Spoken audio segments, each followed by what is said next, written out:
Hello, everybody, and welcome to Sarah Straight Up, the podcast that tells you how it is, unfiltered, conversations about business, life, wellness, and everything in between. I'm excited to have with me today Adnan Khan as our second guest on the podcast episode. Adnan is a health and wellness coach. He's a founder of Quarters, and he's part of Bear, Team Nike. He's guided everyone from beginners to elite athletes, and he has a results-driven, science-based approach to fitness and lifestyle. Adnan's also training me. So thank you, Adnan, for joining us today. You're welcome. Thank you for having me. And thank you for sharing your journey. I'm going to kick off with a question about your journey in the fitness industry. So you've been in the fitness industry for over a decade, right? Yeah. You're coaching, you're training, you're working with diverse athletes. You've got a background in the science of sports coaching. Correct. You're level 3 qualified personal trainer, boxing coach, and part of Elite. Tell our viewers, what milestone or early experience truly shaped your mindset and approach to health and wellness? So for me, I was always an active kid, to be honest with you, and just having an understanding of what that done for me growing up and just taking part in sport and fitness and so on and so forth. And the positive impact that it had on me is what led me to continue my journey into the fitness industry. I must have started training. So I was always playing sport as a kid, but I must have started actual gym training. I must have been 14, around that age. And then I continued with that. I went off into university after college, and when I came out of university, I continued my studies, and this is then the journey that I went on. Would you say it's a passion of yours? 100%. And I think that's important, because when you're following a passion, it's not a job, and you're doing it with complete conviction. It's fun. It makes it fun. Exactly. Like, I speak to a lot of my friends. They're in corporate jobs, or they're doing stuff that they may not necessarily be enjoying. And for me, I'm like, it's not like work for me.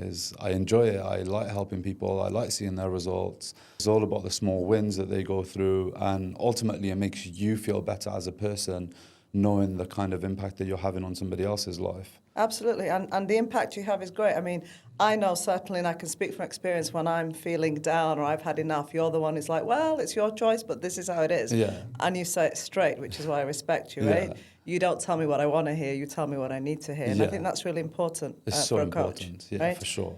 Okay, with Quarters, let's talk about Quarters. So you founded Quarters, and it was a vision to create a results-driven community. Yeah. Now, forgive me, but in this jurisdiction and many others, we have so much of this. Yeah. Is that just fluff, or tell me how you're different? Tell me about Quarters. So a little bit of background on Quarters. Quarters is the 4 elements of fitness, right? So is your mental well-being, is your physical well-being, it's your nutrition, and it's your recovery base. And what led me to Quarters was a lot of my clients were in need of external physical therapy, for example, nutritionists and so on and so forth. So they would go out and they have to go through so many different therapists or nutritionists to find what suits them and what works for them, that I took it upon myself to create this brand where I do that job for them. Fantastic. I get to know them on a one-to-one basis. They've been working with me for a very long period of time.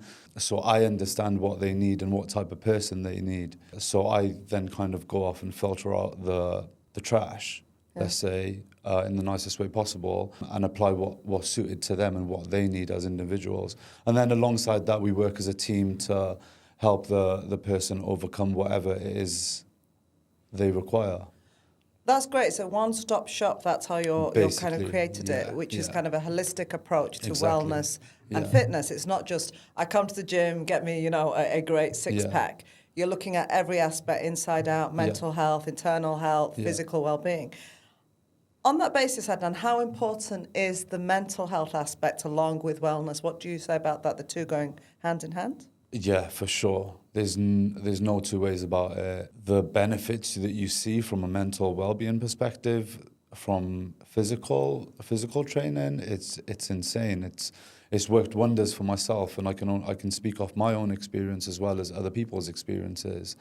I mean, I don't want to go too deep into this, but I've worked with individuals who have been in the worst positions of their life, and exercise is something that saved them mentally and physically. So the two go, for sure, they go hand in hand together. And I completely agree with you. I mean, the lifestyle I lead and how crazy it is and wearing multiple hats, if I didn't find that hour to train, I'd be a different person. I think it lets out so much it gives me so much energy. Yeah. But again, you've got to find the right people, person, and environment to train in. I think that's hugely important.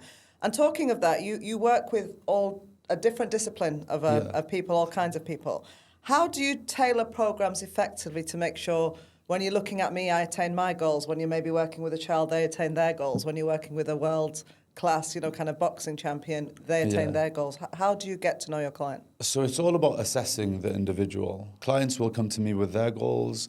In the first 2 to 3 weeks, I will assess them, and then I will create goals for them alongside their own goals. And it's just about what their needs are. So, for example, a child cannot do the same type of exercises as an adult can. So it's then finding out what their needs are and adjusting the program based off their needs. So most of the time it's more to do with sports and just kind of improving within their sporting environment. So we would focus a little bit more on plyometric style training, agility-based training, speed-based training, rather than strength and conditioning to say, whereas as an adult, you might come to me and say that you want to build muscle mass, and then I will tailor it based off the back of that. An athlete's goals might be completely different. They're very much more sport specific.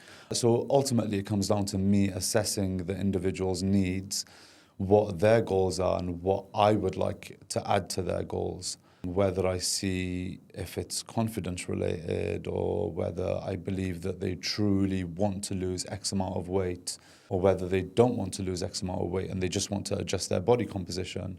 So it's just a matter of getting to know them and spending some quality time with them within the period of the first few weeks. Yeah.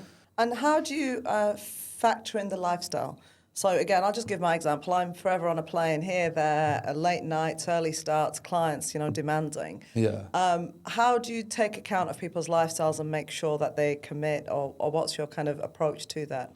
So again, just the same way that it's important for me to understand the client is even more important for me to understand their lifestyle. For example, yourself, I can't have the same approach as I would with an athlete or with even just somebody who's a regular gym goer, lives in the same place that they work in, they eat in, they train in, because you're always traveling. So I have to take that into consideration. I also need to factor in that some days you might come in and you might be in a really bad mood and you just genuinely need Does me that to... happen, Adnan? You can speak openly. Yeah, quite often. But it's a matter of, in that moment, I need to assess how hard I can go on you. What are the things that I can say to you to motivate you, the things that I can say to give you that encouragement, because sometimes it's important for me to understand that, okay, she's genuinely had a really tough week. At times might be feeling some sort of emotion. If by me saying X, Y, Z, is that going to make it worse for her? Or should I say X, Y, Z and it makes her feel better? So it's about understanding But you in don't the hold moment back. as well. Which is important as well, I think. Yeah. And for someone like me, it's very easy if you kind of gave me a pity party for me to get involved. But the fact that you're like, okay, but let's move on. Yeah, for sure. But also, I've learned that you can take it. There's some people that cannot physically take it, and that could possibly be me putting that kind of pressure on them. Could possibly be the worst thing that's happened to them. It could then lead into a breakdown, a meltdown, and they could end up going the complete opposite way. So again, it's so important for me to. This is what coaching is about. Yeah. Understanding the people that you work with and having the skill to be able to adjust within the moment based on how they're feeling and how much you can encourage them or how much you can push them. And do you do that by seeing how we're attaining our goals, how we are as a person, our lifestyle? Is it a whole kind of holistic approach that I think you pick up as you go along as well, right? Yeah, for sure. Because you don't ask me, you just seem to know. It's about reading the room. Honestly, it's always about reading the room. I can tell from somebody's body language as soon as they walk into a session what kind of mood they're in. And if they're in a bad mood, then I need to understand, is their bad mood related to something personal, or are they just having a bad day? Yeah, are they just having a bad day? Okay. Cool. Let's talk a bit about Bear. So that's where we train. Sometimes the gym that I go to. How did you get involved with Bear? And Bear is a kind of, forgive me for saying, is it just a party? Because it's just it's lights, it's music. Bear, people honestly, training? I've been in this industry for the past 10 plus years. Bear is the best place that you can get group style training, and I'm not even just promoting them right now, right?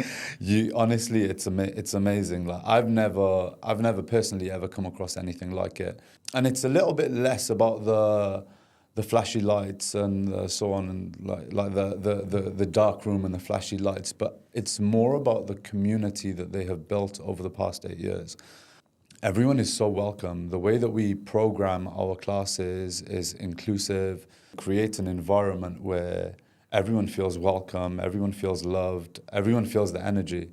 Ultimately, that's what it's about, and that's why people stay engaged and they keep coming back. That's really important what you've said about community. Everything nowadays, and especially in wellness, fitness, is about building these communities where people feel that they're connected, they feel they have a space, rather than just one-on-ones, right? Yeah. How important is that in the mantra, the whole kind of mantra of wellness and fitness? It's extremely important. I think it's far more important in places like Dubai, for example, okay? There's a lot of people who don't necessarily have the best friendship groups, they don't necessarily have a lot of friends, they're new to they're new to the UAE.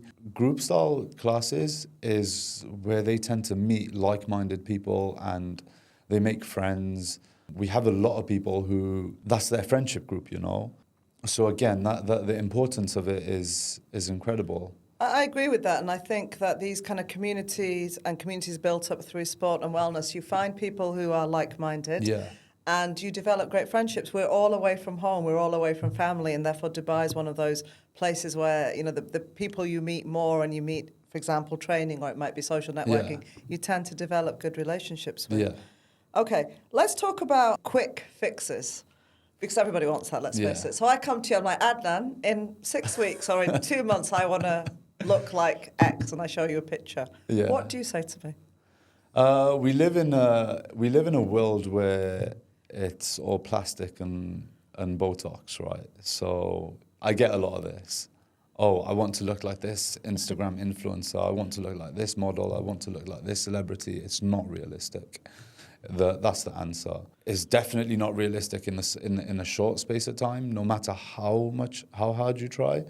Over the long period of time, there's a lot of these goals can be achieved. Anything is achievable over a long period of time, providing you give it the space and the attention that it needs.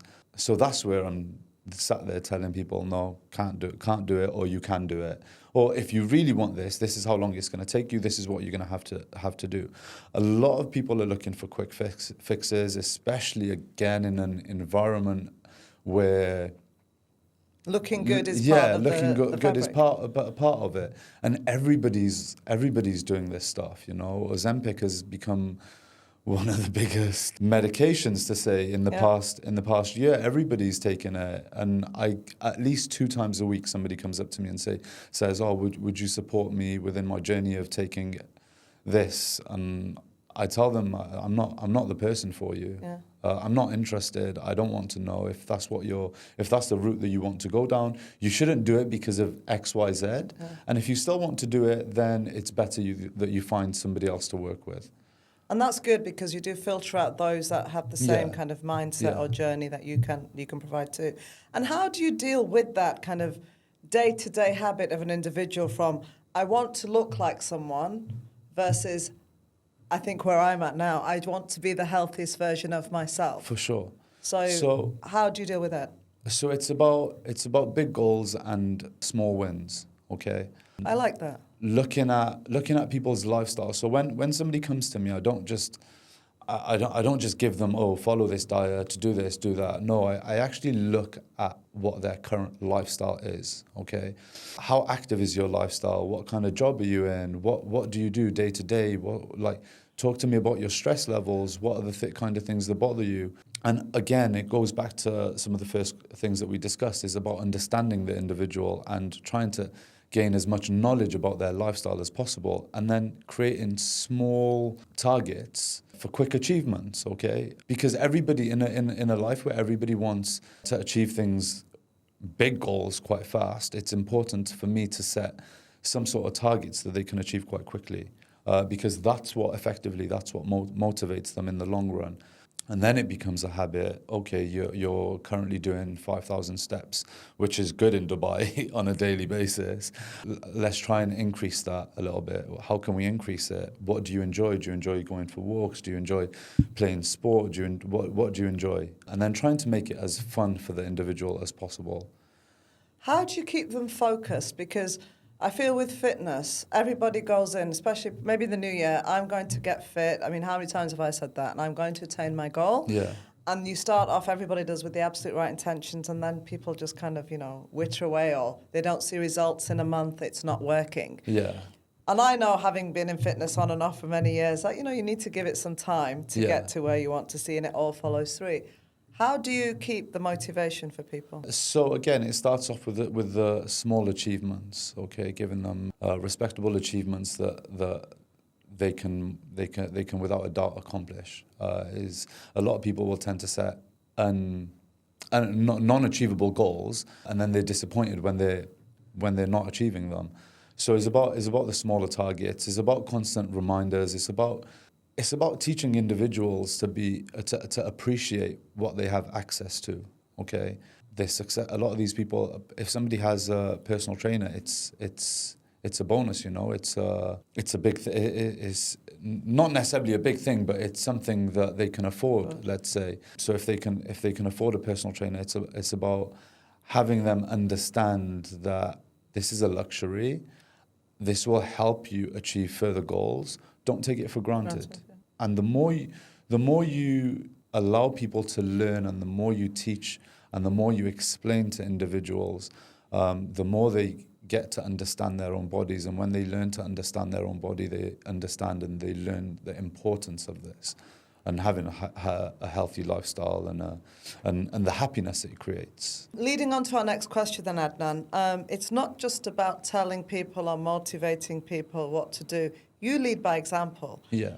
And I'm sure that even within your life, within your professional life, times come where, you feel like not training or you're stressed. How do you keep your own mental and physical health in check? So it's extremely important for me to try and find ways to separate the different lives that I live. So separating my home life from my work life, separating my work life from my gym life. And there have been points in the past where I've let them blur the lines slightly. And I notice it in my clients, right? My clients are ultimately a reflection of me. If I'm not doing well, and if I'm not keeping up with my training and with my well-being, you can see it. They shadow you. They do it without even realizing. And I've picked up on that over time, and it's made me realize that I have to keep everything completely separate. And I have to make sure that my fitness is on point, that my lifestyle is on point, my nutrition is on point. And look, we all have days where we want to have a little bit of dessert or so on and so forth. Like, it's okay. It's not the end of the world, right? Providing you're doing everything that I'm advising you to do, slipping up on the odd occasion, it's fine. We're humans, and this again, it's about understanding my client and understanding the person. Because if somebody is a world champion boxer and they have some crazy goals, these having the odd dessert will impact their life, then I have a different approach. If you just want a healthy lifestyle, enjoy it. So Adnan, tell me, in your life, what's the hardest challenge you've had to overcome in your professional journey to date? Is there a short story you'd like to share? That's a good question, actually. There's a lot that you go through. It's okay. We can move from that. That one's a tough one. It's okay. And I would actually like to answer it. I'll be honest with you. I like the fact that I know something is going to go. Because there's so many things that go through your mind, right? The most difficult challenge within not necessarily just within my work life, but overall is self-belief, actually. And the reason behind that is that there's a lot of reasons behind it. Moving on, even when you feel you come to an obstacle, and believing in yourself or having to push yourself forward without anyone telling you can do it. You have to look in the mirror and believe I can do it. Yeah, for sure. Like growing up. So my point was that growing up, I didn't necessarily have that self-belief. Okay, like, you know, there's some things that I'm living right now that I once genuinely dreamed about. Yeah. Okay, and I can name you multiple things, right? But I take myself back to that point of having these dreams, and I would say to myself, like, I was a kid, 13, 14 years old. Like, I would say to myself, who are you to even like that. think that you can ever achieve these goals, right? And the journey that I have gone down has just been a journey of just pure hard work and dedication. That's and amazing. right now, I'm actually living the things that I dreamed of. And I look back and I think to myself, telling yourself and questioning yourself in terms of what I used to question, like, who the hell are you to even think you can it's go just there. negative energy, right? And whether I did that or whether I thought, oh my God, you're going to achieve this, you're gonna go out there and you're gonna go get your dreams, right? There's a difference. One is negative and it completely drains you, and one is positive and it just encourages you, right? So regardless, I'm a firm believer that what's meant to happen will always happen no matter what. Just be positive. That's a phenomenal kind of story, Adnan. I'm very proud of you personally, because I see who you are today, and that kid that thought he couldn't do it, you smashed it out the water, Thank right? you, thank you. So we are very proud of you. I'm going to give you some rapid questions. Right. What's the biggest myth about achieving long-term fitness? No, like, there's like a million, to be honest with you. For females, it's usually the lifting weights will make them bulky. I used to say that to you. Yeah, you hear it all the time. I don't want to get bulky. I don't want to do it. All right. What's the quote that sticks in your mind that you live by? You know what? Genuinely, it goes back to the point that we were just talking about, that anything is achievable. But at the same time, life humbles you. For sure, life humbles you. Your top tip for someone who wants to go from zero to a healthier, stronger body and lifestyle? Start off slow. If you could fix one misconception about health or wellness generally, what would you say? Fad diets. Fad diets. Yeah, Okay. trendy diets. And what are let's talk about your future plans. You've already made waves in Dubai. You're doing extremely well. What's next for you? Any expansions, any new programs? What should we be looking out for? So currently looking to expand quarters, looking for individuals that can kind of fit into the nutritionist section, and I've got some physical therapists on board, potentially expanding my team amongst personal trainers as well, and just aiming to provide the best service possible. I recently connected with a clinic, so I'm running through my clients and getting them to do vitamin and hormone paneling, just to kind of make sure that we're attacking every side of the lifestyle possible and making sure that everything's in line for them. And then there's some other goals as well, but which we can potentially discuss further down the line. We can discuss in another episode, not at all. Your one piece of advice to anybody who's watching this from any kind of platform, the beginners, the pro athletes, there's somebody who's been thinking about coming into fitness, there's somebody who's already part of the journey and well into their journey. What's one piece of advice you would give, your golden nugget, about pursuing better health, fitness, and trying to get the right mindset? Honestly, it's hard work can be boring, hard work can be difficult, but it never fails to pay off. So ultimately, whatever you want in life, it's going to require a lot of hard work. And without that hard work, you're not going to get anywhere. So just keep at it. Just keep chopping away at the tree. Fantastic. That's it. Thank you so much. Thank you, Adnan, for joining us today. And we look forward to seeing you again in a future episode. Thank you for having me. Thank you.